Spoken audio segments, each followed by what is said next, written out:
Dyslexia by Madeline Graham. Characteristics of exceptional learning needs.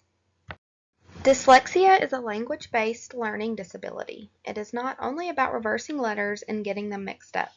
Dyslexia is the difficulty with interpreting sound and the phonological components of language. Dyslexia is characterized by the difficulty of accurate and fluent word recognition. It affects 5 to 10% of the population. Signs of dyslexia involves difficulty in all of the components of the phonological process: speaking, decoding, reading comprehension, spelling, and writing.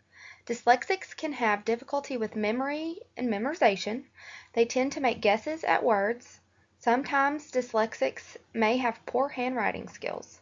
They tend to avoid reading out loud. Signs can also involve difficulty on written and timed tests, as well as completing assignments on time. In the state of Arkansas, public schools require screening in kindergarten through 2nd grade.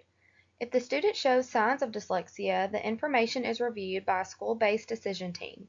Next, the student is evaluated by a licensed professional to test exactly the difficulties the student is having.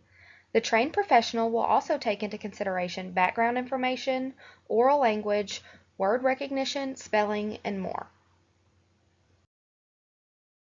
Dyslexia can affect children's social skills because they have a hard time understanding words and have trouble responding in a correct and timely manner.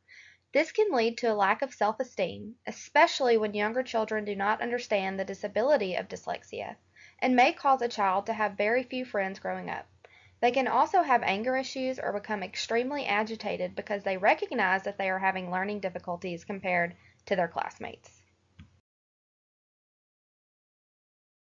The school district should allow students to receive direct instruction from a dyslexia therapist based on a valid evaluation.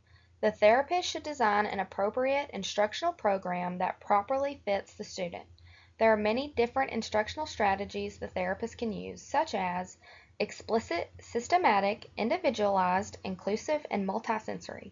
Depending on the specific difficulties the student may face, a therapist could go over content in the phonological awareness, syllable instructions, morphology, syntax, semantics, and sound symbol association.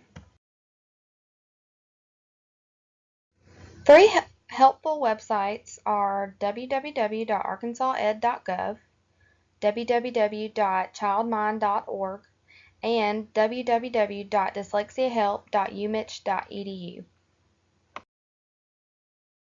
The 4 websites I used to do my presentation were www.dyslexiada.org, www.arkansased.gov, www.dyslexiahelp.umich.edu, and www.childmind.org.